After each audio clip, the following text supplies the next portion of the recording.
Hello and welcome. I'm Ed O'Farrell, part of the team here at Real Assets Advisor, which is a sister platform of Institutional Real Estate Incorporated.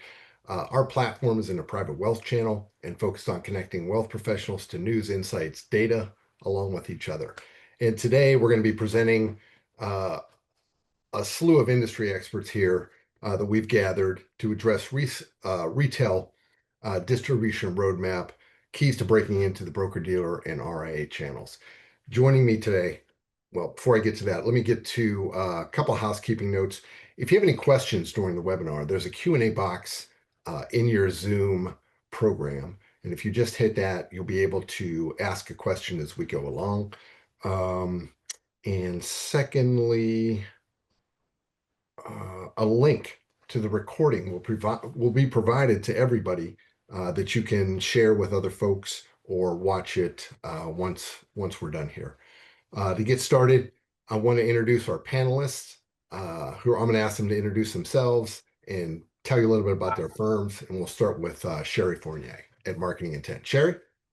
Thanks, Ed, and thank you for your help in getting this organized and allowing us to share our knowledge with the industry. Again, I'm Cherie Fournier from Marketing Intent, and I've been in the financial services marketing space for 30 years, 20 in the alternative investment space. So started out at Great West Life, which is now Empower, and then went to Dividend Capital, which became Black Creek Group, which is now Ares. So long history in the space. And in 2020, I started Marketing Intent just to fill a gap that I saw when I worked at Dividend Capital and Black Creek specifically. There just weren't a lot of firms out there, and we all know how busy alternative investment sponsors are. And we just could never find a firm that could just pop in, help us out, understand the space, know compliance, what we were trying to achieve, understand the target audience. So that was the genesis of me starting Marketing Intent in 2020, and we've been helping alternative investment sponsors ever since. Make sure they're communicating their story, messaging, branding, anything marketing related to start conversations with financial advisors to help raise capital. That's great. Heidi? Great. Thank you very much, Ed. And a thank you to you and Cherie for making this possible. I appreciate being able to be on the call, and those of you taking your time from your offices, hopefully around the country. Thank you for being with us as well. Like Cherie, I have been in this space for more years. Well, I won't speak on behalf of Cherie, but I have been in this space more years than I would care to count. And really enjoy, for some reason, the complexity of working with new sponsors and bringing them to market. So when I founded Sponsor Growth Solutions early last year, it was to provide guidance and help sponsors evaluate the opportunity in the channel, and then should they decide to move forward, guide them through the regulatory, the operational, the relationship complexities associated with this industry to help them be successful, and hopefully do so with less bumps and bruises than if they were doing it on their own. Also, we can provide national accounts and wholesaling support for clients to help them gain some early market traction until they hit such point where they'd like to either hire their own team or outsource to a larger team. So that's just a little bit about us. Okay. And last but not least, Jarad. Thanks, Ed, and same to everybody else. Thank you for including us, and we appreciate this opportunity. Jarad Mitchell. I'm with Patrick Capital Markets in St. Louis. We also have two sister affiliates, Saxony Securities, which is a retail broker-dealer, and Saxony Capital Management, which is an SEC-registered RIA. Patrick Capital Markets is a separate independent broker-dealer. We focus on managing broker-dealer activity exclusively in the alternative space. I mean, we look at everything from predominantly real estate, probably 60% of our business, plus a lot of other energy programs, other private equity, private credit. So we look at a lot of different deals, help a lot of newer emerging sponsors in this space. So I think this is a really good opportunity to help, some of these people and sponsors, companies with whom we've had conversations over the years. This is a great concept and something that I deal with almost on a daily, weekly basis for sure. Okay. To start us off, let's talk about the independent broker-dealer channel and the RIA channel. Heidi, why is the independent broker-dealer and RIA channel so appealing to sponsors And what challenges and opportunities do you see come with entering this market? That's a great question. Very loaded, Ed. The channel itself is appealing because most of the sponsors, certainly that I'm speaking with, and probably Cherie and Jarad also, that are considering this channel, have been very successful on their own, raising capital through institutional investors, through their network of friends and families, maybe some RIAs, but they really have hit kind of a ceiling for growth or are looking to be able to tap different streams of revenue. Should one dry up a little bit or not be flowing as robustly as they would like. And so the opportunity to come into the channel, I like to call it one to many. So if you're working with a broker dealer, for example, you build a relationship with somebody like Jarad, he likes your product, you do due diligence, you get a selling agreement, that gives you the green light to sell your product through financial advisors. So you have one relationship with a firm, you get access to their however many advisors they have, and then their retail investors. So there's some efficiency in that. The great thing about the channel, one of the pros is that it's very relationship driven. And if you do what you say you're going to do, you deliver on what your offering documents say, you're responsive to the needs of the firms, the advisors, the investors, and you show up day in and day out, the money that you're raising becomes sticky. They can trust you, they have confidence in your investment offering. And so as you come out with new offerings, you can, well, you can't guarantee and or really 100% predict anything in the channel. With somewhat certainty that the majority of those dollars are probably going to go back into your next fund. So that gives you the ability to scale, have some predictability with your raise, and even being able to understand the time it's going to take you to raise a certain amount of capital. Some of the challenges that I encounter on a regular basis. One is understanding the dynamic of the industry, the importance of investing in people that have relationships and knowledge, whether it's your securities attorney, whether it's your marketing firm. Absolutely, your managing broker dealer, you want to have somebody that's reputable and willing to roll up their sleeves and help you enter. But people don't often invest in that. They feel they can do it themselves. How hard can it be? I've been raising capital outside this channel for decades. In some cases, this channel is very unique, and so I think understanding the need to leverage people that are in it, that know how it works, to really help you avoid some missteps that could be costly. That's one of the big ones for me, is a lack of investing in people with relationships. Okay. Jarad, same question to you. Why Yeah. is the independent broker dealer channel and RIA channel so appealing to sponsors, and what challenges and opportunities come with the space? Yes, for sure. I agree, very much with what Heidi said, and see a lot of that on a day-to-day basis. This channel is a great way to diversify a sponsor's revenue streams and expand their access to new capital channels that they've not previously had. Particularly with the rise in interest rates, 22, 23, we've seen an influx of, particularly in the CRE sector, of these firms, that their capital sources have dried up, whether it was institutional LPs or, kind of their friends and family. We have seen this influx of new players in the space. This is a great channel, but it's a very complex and segmented market, and it's not really standardized in its operations or its process. I'll particularly note specifically exaggerated relative to the due diligence and subscription processing of alternatives. There's just no kind of global standard for that. So very segmented, very different on how every firm handles their application here. However, I will echo with what Heidi was saying. Once you've established yourself as a participant, a viable sponsor in this market channel, it's very relationship driven and highly repetitive if that sponsor executes on its business plan and delivers the results it intended to deliver for those investors. I mean, if you say you can do it, you better to be able to do it.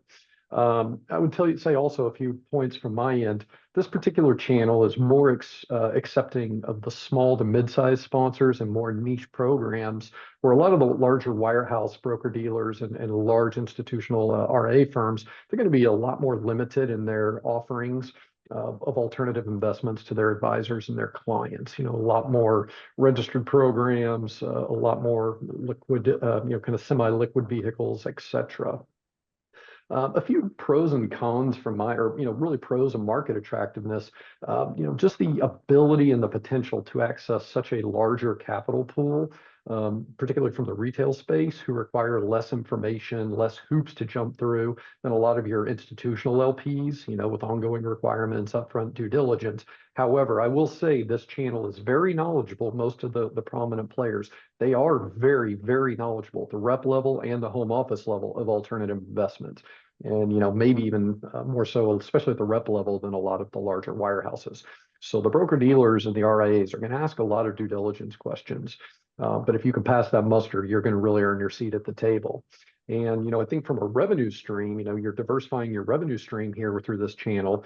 Generally you're going to see a higher fee structure, but it still has to be within reason, within good range, competitive with the other programs that are out there, especially relative to regulation of best interest. But I think there is a reasonable expectation that sponsors can generate good, consistent revenue streams from this channel. But I also would say, I think a lot of sponsors, enter the independent broker dealer RIA channel with the intent of expanding to the larger wirehouses. But on the flip side of that, we are seeing, a lot of the Wall Street firms, your Apollos, your KKRs, Blackstones, et cetera, that are aggressively attacking, the retail money as well. So we're all having to work together to, retain and continue to compete with our market share. Cherie, any closing thoughts on this question? Yeah, I mean, I think the same. Obviously, there's a much bigger pool of capital investors, advisors, and I think that is a huge opportunity. The challenge comes on the marketing side of just understanding the target audience. So, financial advisors are a different target audience than a friends and family audience. They have different needs. So really understanding that and giving them what they need in an easy, understandable way. And I think going into the channel, we are working with intelligent people, but like us all, they have very short attention spans. So it's how do you boiling down what you're talking about, your story, to resonate and quickly gain someone's attention to then take the next step to continue a conversation. Like it's not selling immediately when you're communicating. You have to build the story, and as Jarad and Heidi have mentioned, build that relationship over time. Okay. Thank you, Cherie. Heidi, I want to go back to you. When you're guiding emerging sponsors into the retail channel, what are some of the first steps that you recommend? Sure. One, I think it's important to understand the costs and the time frame, to set realistic expectations so that you really do understand if that's the right opportunity for your business. To raise capital in the broker dealer, you've got a load associated, or in the broker dealer channel, you have a load associated with that, in addition to just the overall, costs of creating a capital markets team, going to conferences, generating, marketing exposure, brand exposure for yourself, educating due diligence officers and advisors. So really understand the cost and timeline. I mean, I generally tell folks it's going to be 12 months and probably close to $1 million that first year before you even see a dollar. And that's if all the stars have aligned. But that also depends on having a compelling offering structure. And that goes back to the point, that we made earlier about needing industry relationships. I've talked to a number of sponsors that are considering the channel, and they've worked with the same securities attorney for years, decades, which is fantastic. And they certainly can support other areas of the business and the raise, but unless they're working with a securities attorney that understands this channel, they could completely fumble the structure of their offering and miss key things that due diligence officers are looking for. So I think building relationships across the board with people that are already in the channel and know it and can guide you, understanding the costs and the timeline, And I'll let Cherie elaborate on this, but understanding the competition and positioning yourselves, you know, to differentiate yourself from your competition, because you're competing with people that have been in the industry for a long time in most cases and have solid reputations and track records, and you're trying to get, you know, a piece of that, excuse me, that business. Cherie, anything Yeah, to add I mean, there? yeah, I think it's, the differentiation, and I also see somebody asking about attractive stories, and that is part of it. I mean, it is, what is the story behind the firm? What is the experience? Of course, track record. But it's also, again, how are you boiling that down for an advisor to understand what you're specifically doing and how it does compare, as Heidi noted.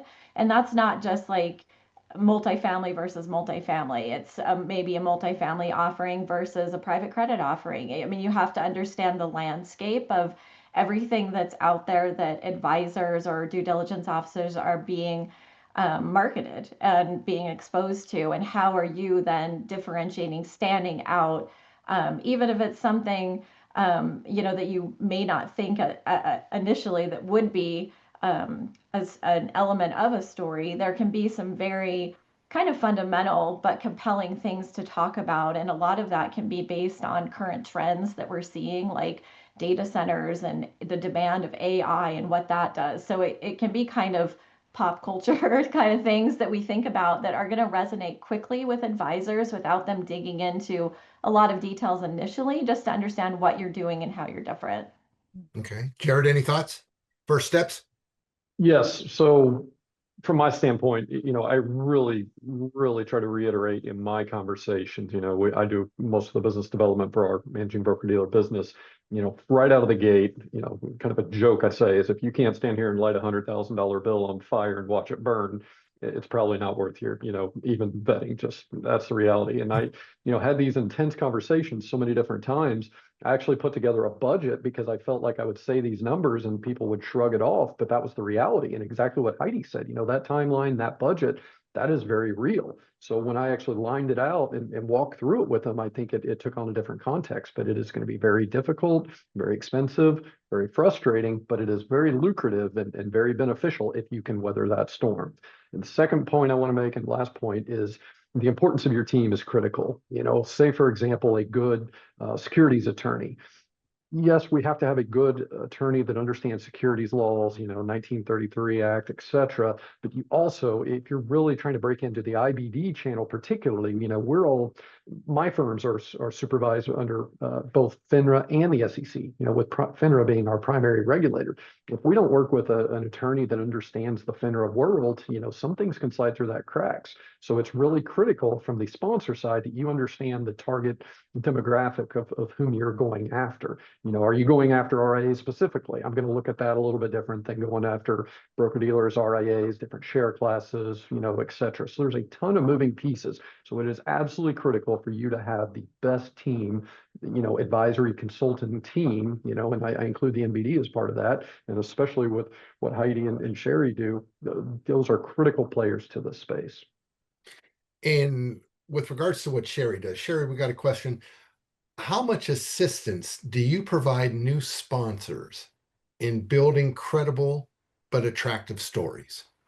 Yeah, we do. We think that's foundational, and part of what we start with every relationship with one of our clients is meeting with management, with the sales team. And I think that's a differentiator just in this space, is marketing firms that understand what the sales team needs to talk about these offerings day in and day out, the objections they get, the questions they get. So the fundamental to every engagement we have is building that kind of messaging platform out to find the right story elements. And then, especially for emerging firms, it doesn't have to be, I mean, we see what Blackstone is doing with the university and different things. And I think firms can get overwhelmed with that. But emerging firms can have some really strong messaging platforms, tell their story, and have some fundamental content that they can repurpose and to get out there in a really consistent way. So yes, storytelling is really important to everything that we do and how we start our engagements with clients. Okay, let's go back to the script here. Heidi, we talked about first steps. What about missteps? What do you see commonly for sponsors commonly doing wrong on like the first, kind of steps they're taking Sure. out of the gate? Yep, out of the gate. It would definitely be undercapitalizing, which goes back to underestimating the cost of the channel and thinking that those of us that tell them how much it costs have got to be wrong. I would love to be wrong, but unfortunately, it's not a wrong number. They don't invest in people with relationships. So, and they think they can do it all themselves. So they're undercapitalized. They don't have a sufficient team, and they think that they can do that all themselves because how hard can it be? And if you are a sponsor that's also running your business, right? You have a day job and raising capital, if you're going to be the head of capital markets, to put that hat on and to have to try to get conversations with a Jarad Mitchell, to try to come to the table, walk through the due diligence process is one thing. Going then through, you get that selling agreement and then having to build relationships with financial advisors, that's another. And they're two very different audiences and all consuming. In addition, going back to the conversation about just structuring your product and coming to market with something that's compelling. When I talk about building a team, I'm not necessarily talking about you've got to suddenly hire like 20 people. I'm talking about you need to, what we do with clients is walk them through introductions to like managing broker dealers that will fit their capital needs goals. And so if you're working with somebody like a Jarad Mitchell, he's going to roll up his sleeves. He's going to dig into you as a sponsor. He's going to dig into you as to your product offering, and he's going to give you the good, the bad, and the ugly in order to make you stronger. They're going to make recommendations on how you can change or adjust in order to be more competitive. Your third-party due diligence firm will do that as well. They see, due diligence officers and third-party due diligence firms see almost every offering that's out there on the market. So just knowing that they're a resource that you should be talking to for guidance, that doesn't cost you any more money than you're already paying them. But many just don't leverage that. And then again, going back to the capital raise and thinking they can do it all themselves, the other piece of that is many have the misunderstanding that their managing broker dealer or the broker dealers or RIAs in their selling syndicate are responsible for raising capital for them. That is 100% not the case. It is the sponsor's responsibility to raise that capital. That's why investing in a wholesaler or a wholesale team, whether that's outsourced full-time, part of your MBD, national accounts, again, it can be outsourced full-time, part of your MBD. Those people with relationships can help make the most of your money, get you to market quicker, more effectively, and then hopefully you'll have a compelling product offering because you're leveraging resources you're already working with to come to market. Okay. Jarad, missteps. What are you seeing? Yes, very recurringly, and more than I care to admit, a lot of clients that come to us, they've already pretty much have their product developed and ready to go. They say, here it is, sell it. And by that point, they've already spent so much money, time, effort, they're ready to get to the finish line, when in reality, they're now at the starting line. Going back to your qualified team of advisors, which, I include all of us in that commentary. We see one thing I didn't tell that I think would be beneficial for the audience is with my role in our consolidated organization. I oversee all the operations and due diligence on the managing broker side, broker dealer side with Patrick Capital, but I also review and the principal for all due diligence on the Saxony. So that's kind of our retail distribution platform. So I'm seeing all the product that's out in the market, a lot of really good intel. And from a regulation best interest standpoint, I have to consider, our firms, our reps have to consider what is the best program out there. So if I get somebody coming to me that, hey, we've raised $5 million from friends and family. Here's a deal that's, already ready to go. And it's a multifamily, class A, whatever primary markets and 6% pref and 50-50 after that. There's going to be a lot of stuff that is going to be much more attractive and compelling. So I would, my biggest point is if you're wanting to go down this channel, start with your advisors first before you, exert a lot of effort, time, money, resources. It's going to save you in the long run. And the second point I would make is distinction. I'm kind of use this as a joke, but I was at a particular industry event, and I kid you not, it was 6 sponsors presenting one after the other, and their introductory line was, we're XYZ, we're a vertically integrated multifamily real estate company. You have to find a way to make yourself distinct from other participants in the space. So it is, starting an uphill battle because some of these firms are already very well established in our channel. But the more you can take advantage of working with marketing concepts, like with Cherie, and with distribution concepts like with Heidi, and with what we see from our collective organization, those strengths will give you an added benefit coming out of the gate. Okay, let me throw it. One of the questions we've gotten for the audience here. We're new to the space, and this is for you, Jarad, to start off on. We're new to the space and have been raising through friends and family successfully. We're considering spinning up a specific product dedicated to this channel and pairing with an MBD. What's selling? I've heard DSTs and tax advantaged. Multifamily seems crowded. Highlight inflows that are working. Yeah. So great question. And I saw this and I was kind of looking forward to the opportunity to comment. The DST market, I personally, and I think our organization collectively, looks at the DST market a little bit differently than most traditional alternative programs. So say, other funds, but I will also add that the IBD channel is very focused on tax mitigation strategies. So 1031 exchanges via the DST, I think that is a great program. It's a great structure. It's a very good sell because you've got a very captive audience. They have to do something. So it is a great path to attack. The problem is, let's say 21, 22, I was tracking 35, maybe 40 DST sponsors in the space.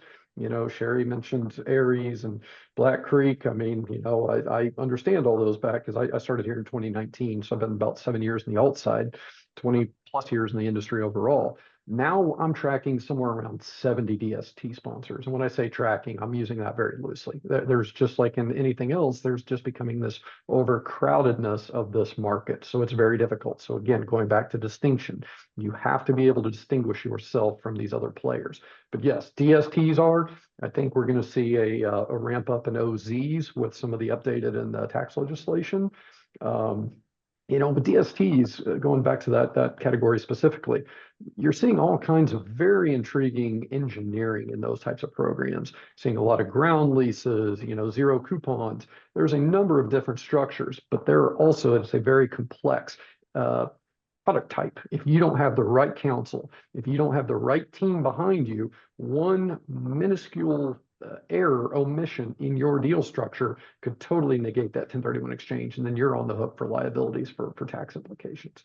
So DSTs I like, PE, true PE has been a little bit shunned the past couple of years. I'm hoping we see a pickup in that volume. And I think that's also in our market, we've seen not a whole lot of firms that want to commit to giving the broker dealer channel what they need for their due diligence, financials, things like that. So the other thing is private credit. We've obviously seen a very big tick up in private credit, been the hot topic at, happy hours and everything like that. But, once everything gets to the peak, it always comes back. But DSTs, I think, are going to have a very good a very good shelf life in this industry. I think that's one thing as we see a shift from brokerage to RIA. I think DSTs are a very good arguable security for a commission-based registered rep broker dealer relationship. Okay. Cherie, let's go back to you real quick on the idea of missteps. What do you see in terms of stories that just don't align with the marketplace?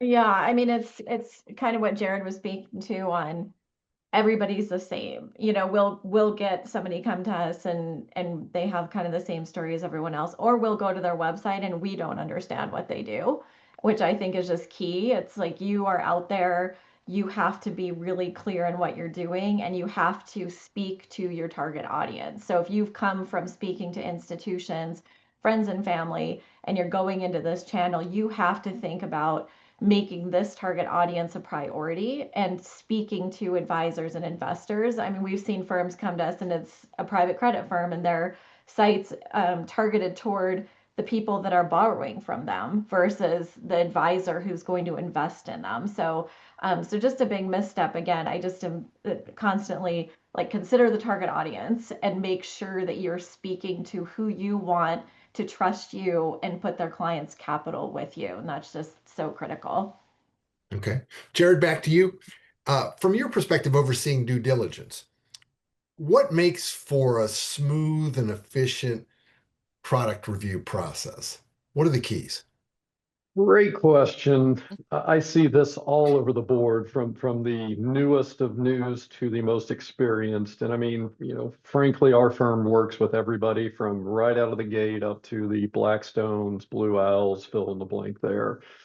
So we see things from every aspect you can possibly imagine. I think, first of all, preparation. You've got to understand the generalities of your audience. So, for example, broker dealers and more RIAs are doing this as well. Broker dealers have a very stringent due diligence responsibility. And there's another question that I'm going to touch on here.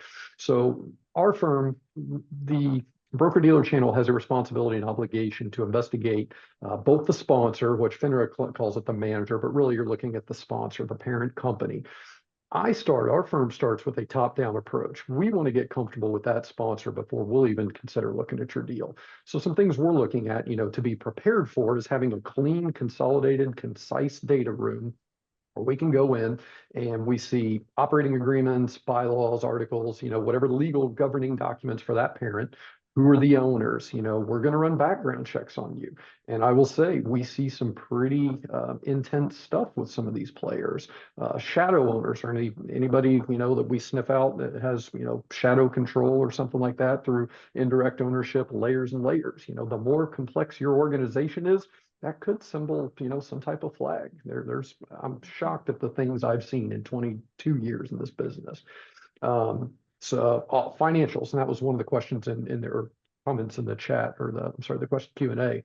Financials, we really look strongly at sponsor level financials. Our kind of out of the gate request is 3 years of audited financials. If you're really wanting to commit to this space, audited financials really signify that transparency and your commitment to this space. That's at an added cost, but you've got extra eyes setting on this. And when you've seen deals blow up in this industry, which everybody on this call has, and you're under the gun, or you're in front of these arbitration panels or regulatory panels, or you're presenting at ADISA or whatever, IREI events, whatever it might be, we're all held to a very high standard. So that's what we kind of look at from the sponsor side. Once we get comfortable with a sponsor on that front, we will then go to the offering level. And, particularly with real estate, I mean, we're going to ask for everything from, the PPM and, if it's a DST, the trust agreement or partnership agreement, whatever the, governing doc is for that deal structure.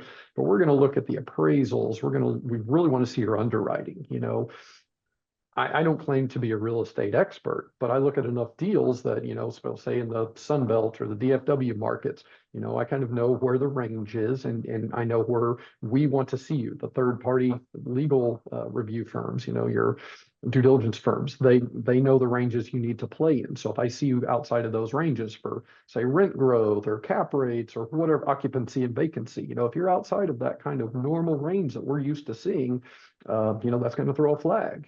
Looking at ESAs, PCRs, a lot of the ground level information on those particular programs.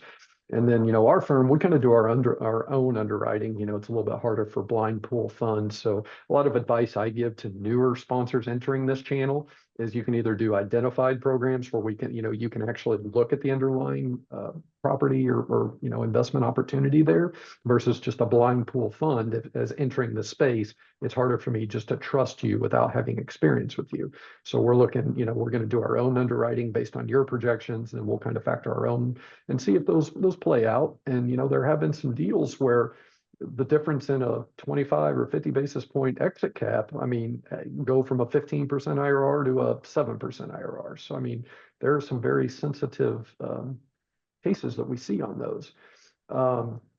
Going further to due diligence, a lot of people, I think in my role, you're asking for our firm's capital, our reps and our clients' capital. To me, in my opinion, and this is my opinion only, there is nothing that's off limits for me to ask. If you're wanting us to fork over millions of dollars, we need to know. Yes, you're not a registered vehicle that has those transparency requirements, but if you start telling me, oh, we don't provide that, that's going to be an instant flag for me, personally. So again, going back to that transparency, oftentimes I will see, sign NDAs. We do take your confidential information very seriously. We hold it very close, to the chest, but there are things that we absolutely need to see and be aware of.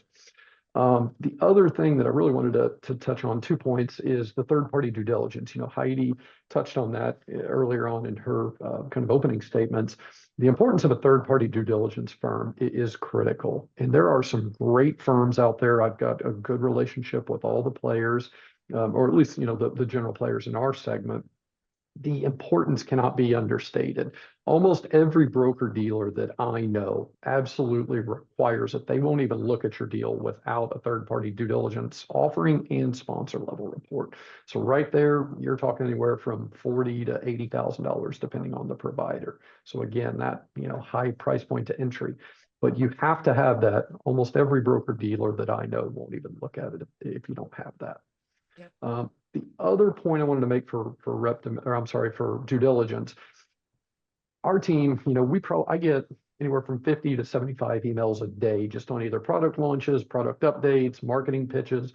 I mean, people in the due diligence, the DDOs, the analyst roles, they get inundated by new products. So going back to Cherie's points about, creating a very solid marketing plan is absolutely critical. You got to stand out and differentiate yourself.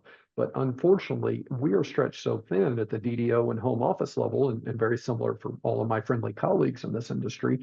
We're not going to look at this unless we know that there's rep demand for it. We just don't have the resources and background to look at every deal that comes across our desk. Now, some of them I can make a case, hey, this sounds compelling, make it a pet project, but really we want to see rep demand so that when we do invest our time, we know that there are some benefits on the back end of that. Now, I'm not saying it's a hard, fast rule, but a lot of the firms that I know, they want to know that there's going to be rep demand, in order for them to undertake the due diligence process. Yeah, related question from the audience. How can you get around historicals when distributing a new fund? Great question. Don't have a really perfect answer. I can say a few things that I don't like to see. John Smith, leaves big corporation ABC, say your Wall Street firm with significant resources, significant backing, significant team. Just you're in a great scenario. You've got a ton of experience that you've obtained from that role. You go off and you start your own firm, competing against them now, and you can go and take some of those investors with you, et cetera. However, you say you can do the same thing. You don't have those same resources and that same capitalization and backing you had at that prior firm. So I do not like seeing sponsors that say, hey, we did this in a prior life. We're looking at track record. I want it to be the entity that we're reviewing. Now, I also understand that, you may truly be startup. You may not have any full cycle events. So my kind of guidance, I say, do some small friends and family deals, raise 2 million, 5 million, get a full cycle event. That full cycle event is going to be absolutely critical. When people like me in the DDO hat, with the DDO hat on, ask for your track record. Nobody wants to be your test subject on your new theory or strategy and see if it works. The regulatory environment is just getting brutal. The markets are tough. There's too much competition out there. So we recommend kind of testing the waters before you test the waters with us. Makes sense. One for the ladies. Another question from the audience, which I think is important to take. Do you think blue chip institutional investors, pension, sovereign wealth funds, high net worth retail investors can peacefully coexist in the same product, fund, and strategy? Heidi or Cherie, you want to take a shot at that? I don't know. Cherie, do you want to? I mean, I would jump on that one with your background. Yeah, I mean, I would Retirement? do it with again, the thought of like all of the different target audiences. So you're not going to be able to market to those. I mean, can they coexist in a product? I think that depends on share classes and fee structures and things like that. But from the marketing standpoint, it's how are you marketing to those different audiences, because it can be very different. So, you know, what an institutional investor needs is not what an individual investor is going to need, or what even an IBD rep versus an RIA advisor. So it can be very different as far as the educational needs, information needs, how you're talking to them, the types of pieces you're creating. So if you're trying to, you know, appeal to all of those different audiences, it can just be a pretty large marketing lift to do that. And then I don't, Jarad, Heidi, if you have thoughts on the actual product structure side of that. I have seen this, and I actually really like this strategy. And this is one thing that I'm not going to go, I can't go into too much detail, but I think I know personally there are ways to make this work. And I think one of the biggest risks that I see, and our team talks about this almost on a daily basis, is one of the biggest underestimated risks is raising capital. The worst thing that can happen, you know, very few funds anymore are minimum contingency funds. You know, we have, as a managing broker dealer, have to jump it through a lot of hoops and regulatory hurdles if there is a change to that. So these are all, you know, pretty much, you know, you raise $10, you can spend $10. The worst thing that I see is somebody raises $2 million on a $30 million fund or development project that goes to cover O&O and expenses they've already incurred, legal fees, and that money's gone.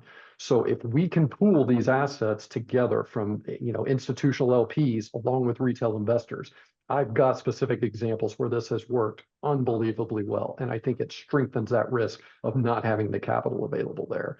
And that's one of my favorite strategies going forward. Okay.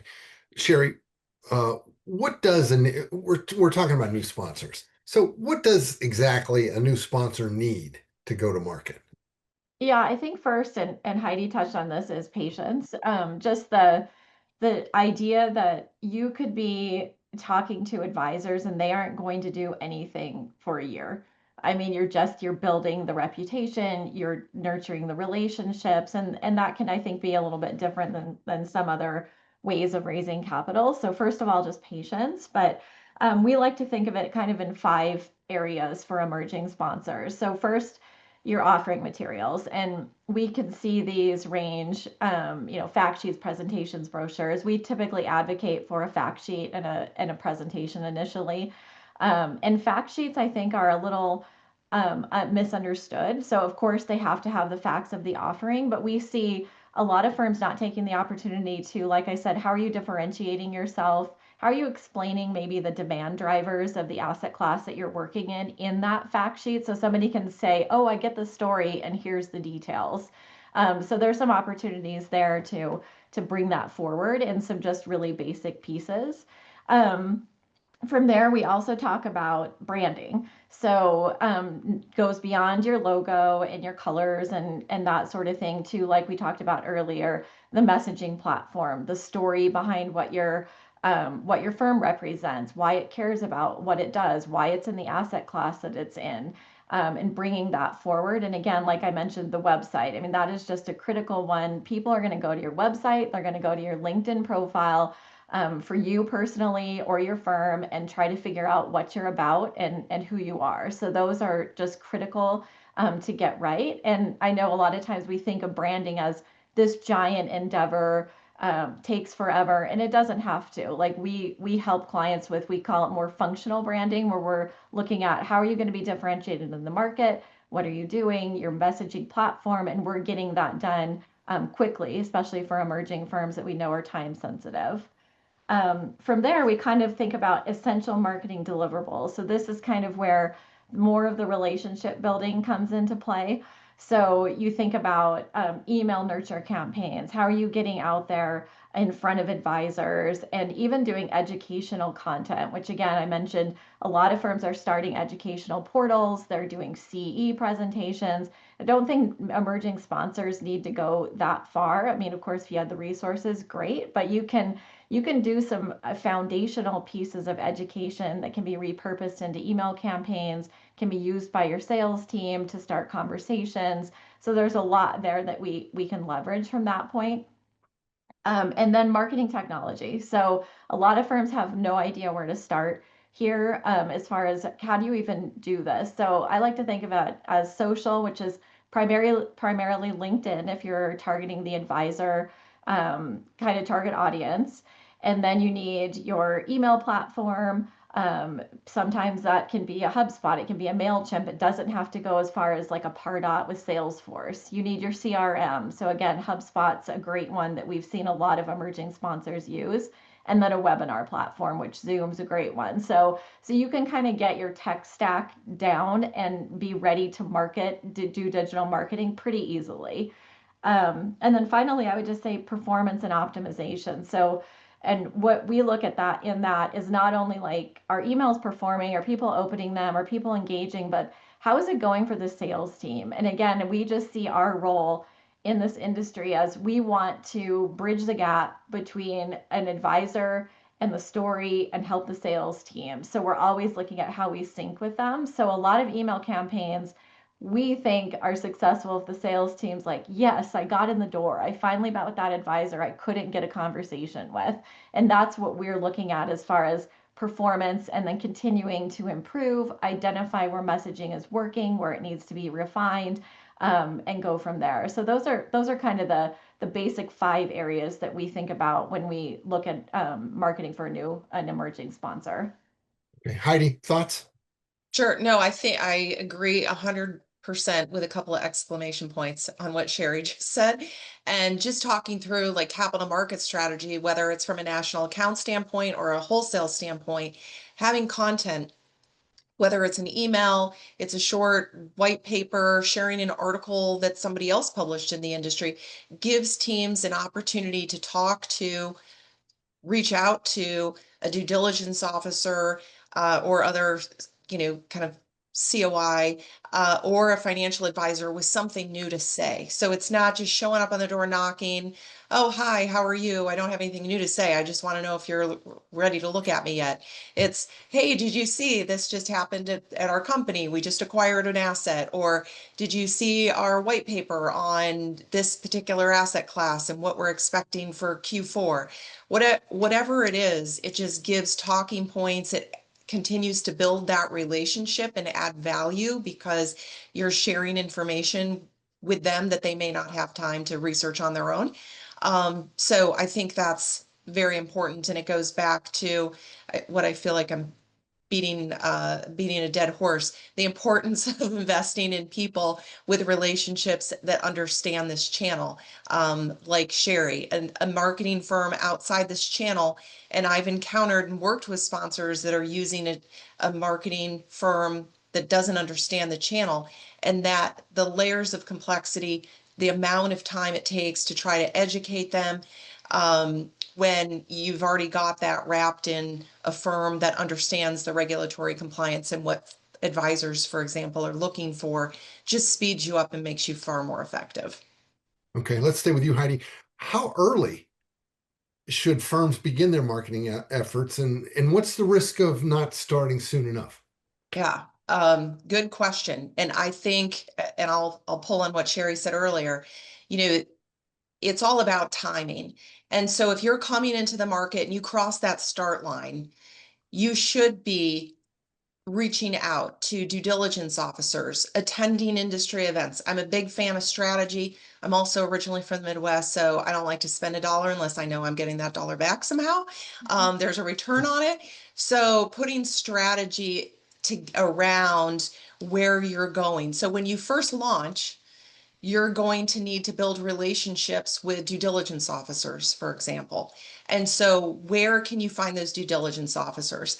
And then if you're working with somebody that understands due diligence officers, firms that will entertain working with an emerging sponsor, firms that want rep interest that don't, right? They can help guide you so that as you're attending conferences and or sponsoring them and presenting, they can put strategy around all of that to really maximize the dollars that you're spending and your time. So you're getting in front of people in person to build relationships. And then as you start building your syndicate and you start getting those selling agreements, then you need to be in front of financial advisors.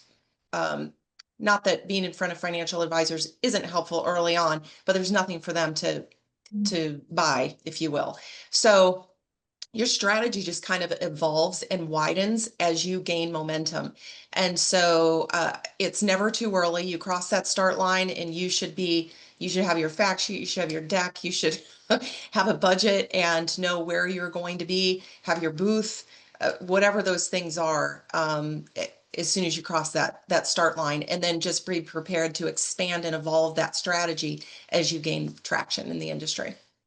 Okay. Hey, Jarad, how about taking a crack at that question that we have in the Q&A in terms of distinct IBD and RIA channels? How would you compare the opportunities at TAMPs like eVestNet and AssetMark versus custodial platforms like Schwab and Fidelity? Yeah, good question. I'm not going to have a great answer here, but Schwab and Fidelity, we have most of our master account relationship with Schwab, so I'm very well versed in their alternatives platforms, and they have their Schwab Marketplace and Schwab OneSource. Schwab OneSource is going to be, your big Wall Street firms that you can hold with no fee on the Schwab platform, but it's kind of like payment for order flow. Schwab's getting something for these. Nobody's going to break into that channel. Schwab is playing with who they want, the sandbox they want to play and with whom they want to play. It's been a long time since I've really looked at a lot of the TAMPs on InvestNet, AssetMark, things like that. I think it really comes down to a case-by-case basis. Each is going to do something very differently. It depends on what you're looking for, the cost that you want to spend for that. But I've not really spent much time on the TAMP side lately. We deal very exclusively kind of with what's available on the Schwab's platform or else.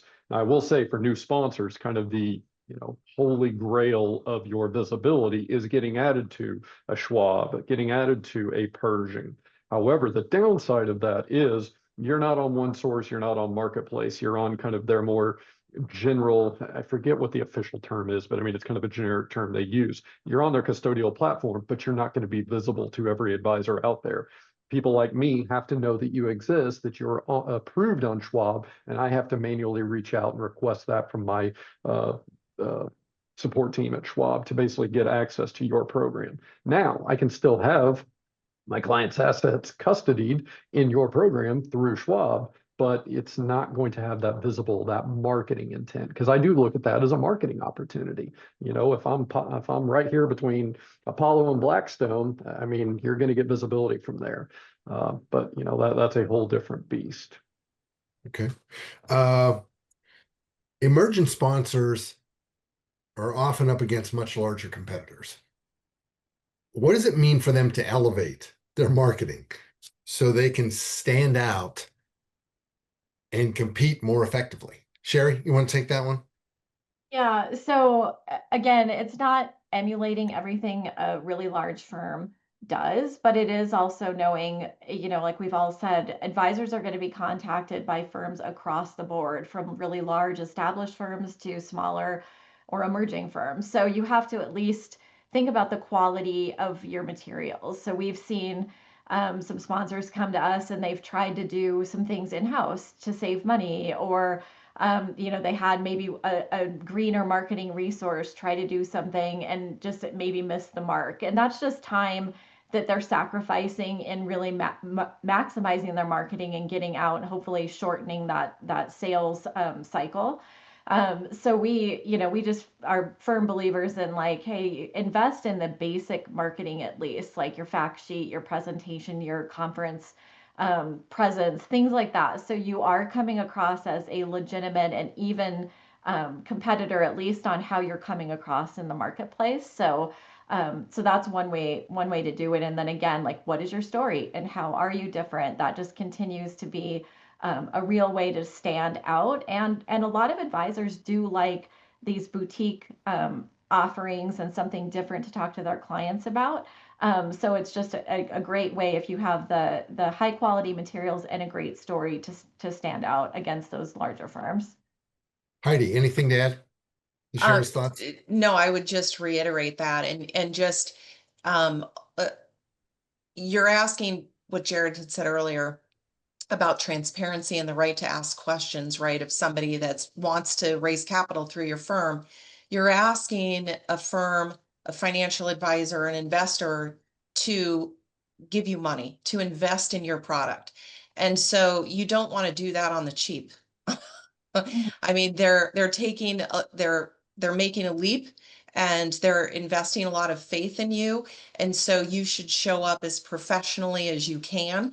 That doesn't have to be cost prohibitive, but you should always be prepared, put your best foot forward, and make sure that everything you do from a marketing standpoint and a sales standpoint aligns with those visions and goals. Okay. It's conference season. I'd like to Yes, hear it from each is. of you. Monday's Adisa.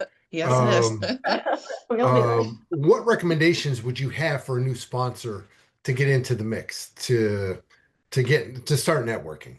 Cherie? Yeah, I mean, I'll go on the marketing side again and just some things that we've seen. Just a strong presence if you are going to exhibit.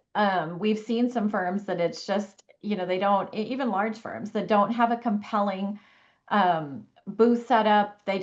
They're kind of chatting with each other at their booth table, not being inviting to advisors. So I feel like respect the audience that you're trying to attract. So if you're going to exhibit, it is expensive. So make sure you have a high quality booth. You know what you're going to talk about. You know your pre-conference, post-conference follow-up strategy, and you're there to represent and to respect the people that you want to raise capital from.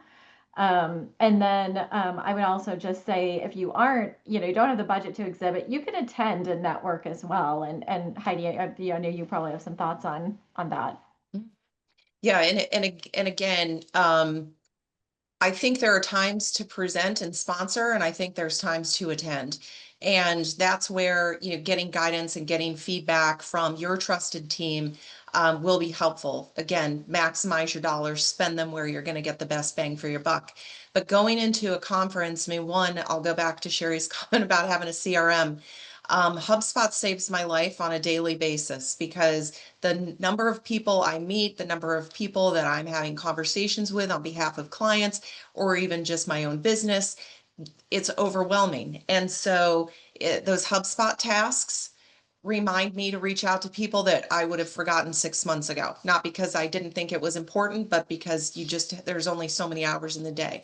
So either your team or you should take a look at who's going to be attending that conference. Most conferences, even if you're not sponsoring and you can't get a registration list, they generally will publish on their site the firms that are coming, so you have an understanding. So who is it that you want to get in front of, right? Who are you already doing business with? Those are people that you want to make sure, the folks that you're already doing business with, are there topics that would be helpful to talk to them about in person? Is it more of a just shake the hand, slap on the arm? We so appreciate and value the relationship we have with you. Folks that you're trying to get into due diligence with, for example, is there an opportunity to sit down for a cup of coffee or meet over lunch and move the needle? I don't want to get on a plane if I'm not going to move the needle. And so who can I see? And then again, while you're on site, you're going to be meeting a lot of new people. Make sure to get their information. Giving yours is fine, but make sure you have control of the information so you can do follow-up. And again, that's where CRM is helpful, because you can put that in, you can assign yourself tasks, and you can make sure you don't miss those opportunities. Sending follow-up emails, making follow-up calls, give them a week, let them dig out, be respectful, everybody's buried. But it's just take advantage of the opportunity to network. And if you don't know someone at a firm that that you want to work with, ask. Right? Ask your network, ask other people that are there. Do you happen to know so-and-so? Could you introduce me? People in this industry want to be helpful and they want other people to succeed. And so I've never had somebody tell me no. Everybody's always been very gracious, especially when you're the new kid on the block. They want to be helpful. Okay. We're coming up on the hour here. I want to hit Oh all my three of goodness. you with a key takeaway. If you could leave sponsors with one key takeaway about navigating the retail distribution, about navigating a retail distribution confidently, what would it be? Jarad? I'm going to give two. The first one All is right. is very quick. Always focus on the investor. If we all collectively in this group and in this industry, if we all focus on doing what's right for the investor, taking care of the investor, everything else will come to us. We will all make money. We will all be, successful. But first and foremost, we have to take care of the investor. Second, and this goes back to the original, be patient, trust your partners. It's going to take a lot of time, a lot of effort, a lot of headache, but hire, partner with good, knowledgeable team members, advisors, trust them, be patient, things will work out, but it's going to take a lot longer than you believe. Okay. Heidi, Mhm. take away. Yeah. I would say, again, I've been saying it the entire time, invest in people that know the industry and have relationships that can guide you.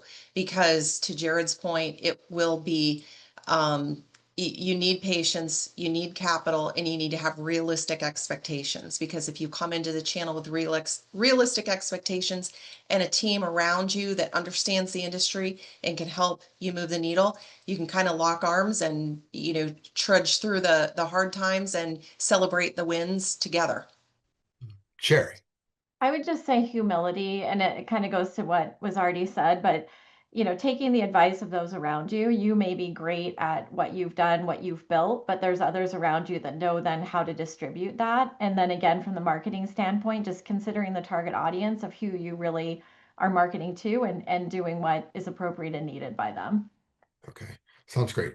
Thank you to our panel. We're at top of the hour here, so we're going to close up shop. You will receive an email with a link to the recording. And if you have any questions for the panelists or myself, you can reach out to us. Easiest way to probably do that is on LinkedIn. So thanks for joining us, and we hope to see you again. Thank you. Thank you. Thank you.